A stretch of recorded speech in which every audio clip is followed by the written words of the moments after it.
Hello friends, आज की नई कहानी है बहू तुझे नज़र लग जाएगी। बहू तू यह बाहर के कमरे और बालकनी का झाड़ू पोछा रहने दे, मैं लगा दूंगी। रीना जैसे ही पूरे घर का साफ सफाई करके बाहर के कमरे में आई, उसकी सास सुधा जी ने उसे टोका। अरे मम्मी जी, आप क्यों करेंगी? मैं कर देती हूँ ना, बस यही कमरा और बालकनी तो बचे हैं। आप यहाँ कुछ काम कर रही थी, इसलिए मैंने आपको डिस्टर्ब नहीं किया। रीना बोली, तू अंदर जाकर कपड़े धो ले, तब तक मैं यहाँ बाहर का झाड़ू पोछा कर लेती हूँ। सुधा जी ने रीना के हाथ से झाड़ू लेते हुए कहा। 10 मिनट लगेगा मम्मी जी, फिर कपड़े भी धो लूँगी। आइए मैं लगा देती हूँ, रीना ने कहा। नहीं नहीं, मेरी प्यारी बहू को लोगों की नज़र लग जाएगी, तू अंदर काम कर ले, सुधा जी ने बड़े प्यार से कहा। रीना की शादी हुए अभी कुछ ही दिन हुए थे।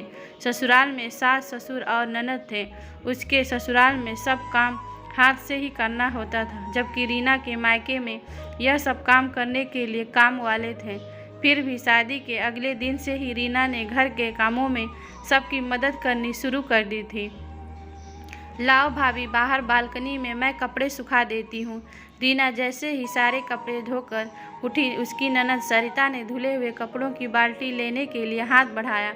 अरे दीदी, मैं सुखा दूंगी ना, बस हो ही गया है, आप कुछ और काम देख लीजिए। रीना बोली, नहीं भाभी, कपड़े मैं सुखा दूंगी, हमारी प्यारी भाभी के लोगों की नज़र लग जाएगी। आपको कुछ काम करना है ना, तो ठीक है, आप बर्तन मांज लीजिए, सरिता ने बड़े प्यार से कहा। अरे दीदी, ऐसे किसी की कोई नज़र नहीं लगती है, क्या एक काम तो पूरा कर लूँ?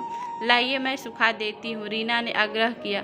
भाभी, आप नई नई हो ना, इसलिए यहाँ के लोगों को नहीं जानती, सब बहुत जलते हैं, कहीं आपको नज़र लग जाएगी तो। और आपके पास कहाँ काम की कोई कमी है, सरिता हंसते हुए बोली।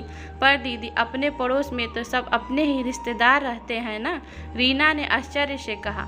बहू, कहने के तो वो सब रिश्तेदार हैं, पर सब एक से बढ़कर एक ईर्ष्यालु, तुम भी धीरे धीरे समझ जाओगे, सुधा जी ने कहा।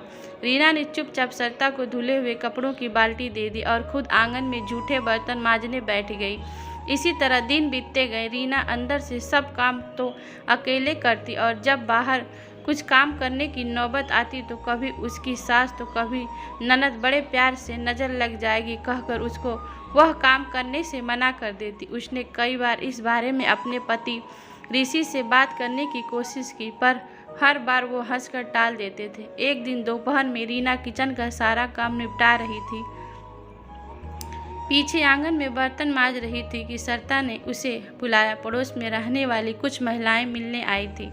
उसने उनके पैर छुए तो उन्होंने उसे ढेर सारा आशीर्वाद दिया और कहा, बैठो बहू रानी, लगता है तुम आराम कर रही थी और हम आ गए। नहीं चाची जी, मैं तो बस, रीना कुछ कहने गई कि बीच में ही सुधा जी ने उसकी बात काटते हुए कहा, हाँ, अब रात को भी तो ठीक से नींद नहीं होती है ना इसकी, इसलिए दोपहर में सुला देती हूँ। सुधा जी ने हंसते हुए आंख मिचकाई। बहू रानी, जीजी तो तुम्हें बहुत पलकों पे बिठा कर रखती हैं, चाची सास बोली।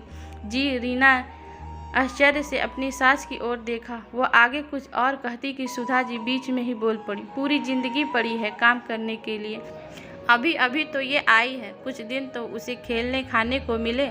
सही कहा सुधा, पर आजकल कौन सी सास अपनी बहू के बारे में इतना सोचती हैं। धन्य है तू रीना, तो बहुत किस्मत वाली है, ताई सास बोली।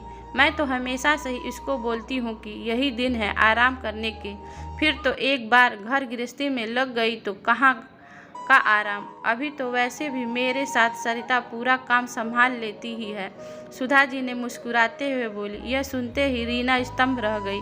वह कुछ कहती इससे पहले ही सुधा जी फिर बोल उठी, अच्छा बेटा, जा अपने हाथ से बढ़िया सी चाय बना ला, सबको अच्छा लगेगा कि बहू ने खुद उसके लिए चाय बनाई है।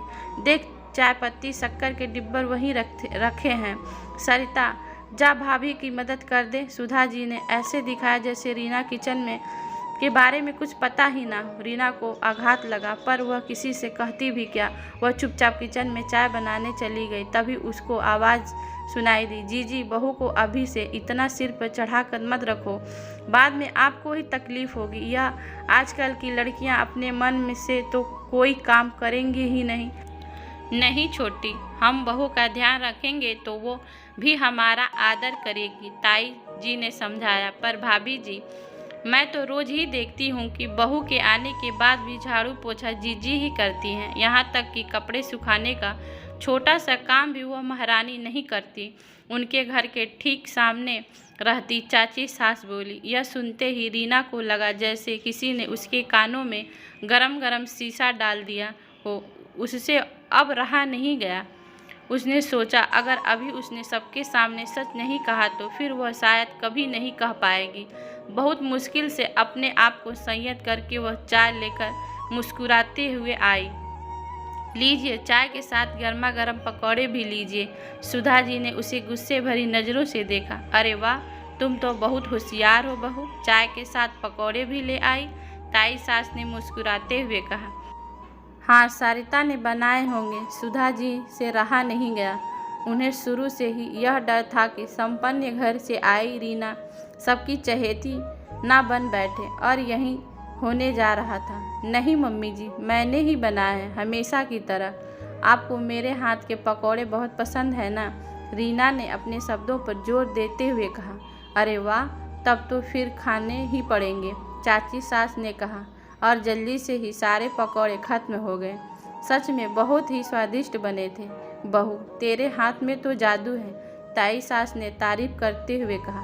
धन्यवाद ताई जी, जब भी आपका मन हो आ जाइएगा, मैं और बना दूंगी, पर आप मुझे नज़र तो मत लगाइए, रीना ने मुस्कुराते हुए कहा। अरे बेटा, अपनों की भी कहाँ नज़र लगती है भला, ताई जी ने यथासंभव सम्मान रहते हुए कहा। आप लोगों की लगती है ना ताई जी? क्यों मम्मी जी, मैं ठीक कह रही हूँ ना? रीना ने अर्थपूर्ण नज़रों से सुधा जी की ओर देखा। सुधा, तेरी बहू यह क्या बकवास कर रही है? ताई जी गुस्से में खड़ी हो गई। क्षमा कीजिए ताई जी, मेरा आश्रय आप लोगों को दुखी या अपमानित करने का नहीं था, पर जब से मैं शादी होकर आई हूँ तब से यही सुनती आई हूँ कि तू बाहर मत निकल, अंदर के ही काम कर, बाहर रिश्तेदारों की नज़र लग जाएंगी। मैं पूरे घर का झाड़ू पोछा, कपड़े बर्तन, खाना बनाना सब काम अकेले ही करती हूँ, बस बाहर आप लोगों के सामने नहीं। अब आप ही बताइए कि मैंने कुछ गलत कहा क्या? सुनकर सभी महिलाएं स्तंभ रह गईं और सुधा जी ने सिर झुका लिया। सुधा, मुझे बहुत दुख हुआ कि तू हम लोगों के बारे में ऐसा सोचती है। अपने रिश्तेदारों के प्रति बहू के मन में गलत भावना भरेगी तो वह किसी से कैसे संबंध निभा पाएगी? दुखी स्वर में ताई जी ने कहा। देख सुधा, मैंने हमेशा तुझे अपनी छोटी बहन माना, इसलिए तुझे यह सब समझा रही हूँ। बहू तो बेटी के समान होती है, उसके साथ शुरू से ही जैसा व्यवहार करेगी वैसा व्यवहार उससे भी पाएगी। ताई जी बोली, मुझे माफ़ कर दीजिए भाभी जी। सुधा जी रुआसे हो गई। माफ़ी तुझे रीना से मांगनी चाहिए, और हाँ, हमें इतना सम्मान देने के लिए धन्यवाद, व्यंग से कहते हुए ताई जी एवं सभी महिलाएं चली गईं और सुधा जी सिर झुकाए चुपचाप खड़ी रह गईं। फ्रेंड्स, कहानी अच्छी लगी तो लाइक एवं सब्सक्राइब करना ना भूलें। धन्यवाद।